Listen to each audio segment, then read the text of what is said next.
Hey, I'm Zied, and I'm from the Pioneer Secondary School of Ariana, and I'm going to present my second project, which is about the family relationships and generation gap. So let's get started.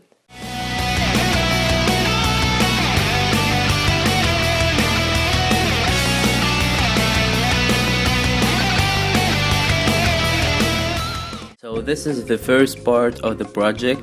It's called the General Issues of Generation Gap.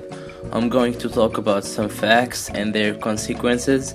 So the first fact is the difference of ages between family members. This has an effect on the relations, like children and parents don't share the same likings, same activities, same tastes. They don't have the same way of thinking. Parents are more mature, which can cause some problems like arguments, fights, etc. Second is the fact that parents were raised in a different way.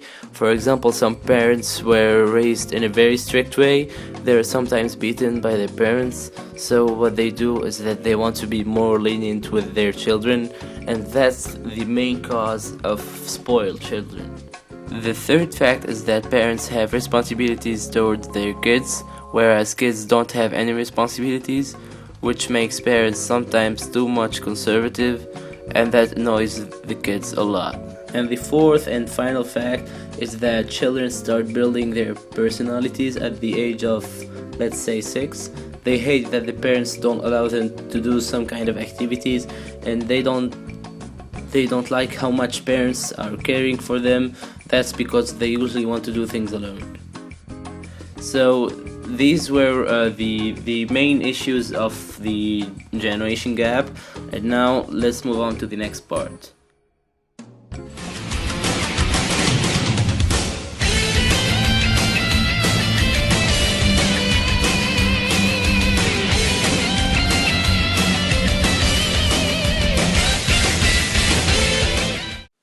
Now for the evolution of family relationships. The period of evolution mainly started 30 years ago, and this 30 years period is divided into 3 parts. Part 1 is the first 10 years of the 30 years period. Back then families were really big, with an average of 5 children per family, so parents didn't have much time to talk with the kids, meaning there was no open communication channel. Then after part 1 comes part 2, meaning 20 years back. Families aren't really big, the average of kids per family was 3, so parents had time to spend with their children.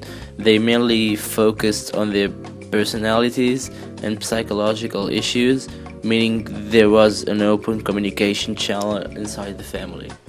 Now for the third part. Nowadays the invasion of technology made things even worse than 30 years back.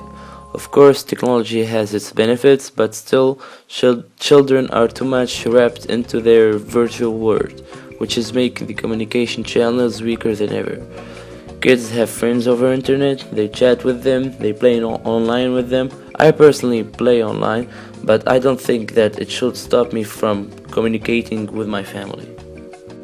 Now let's move on to the last part of the project, which is called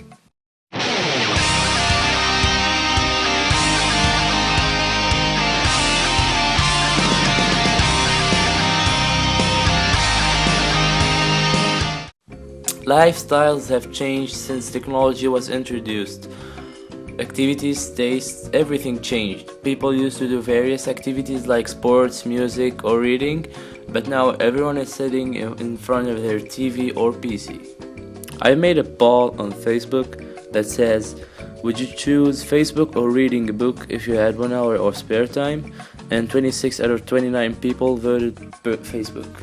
So basically, technology had a huge impact on generation gap, therefore on family relationships. The key to have a good relation with the members of the family is communication, and technology totally destroys it.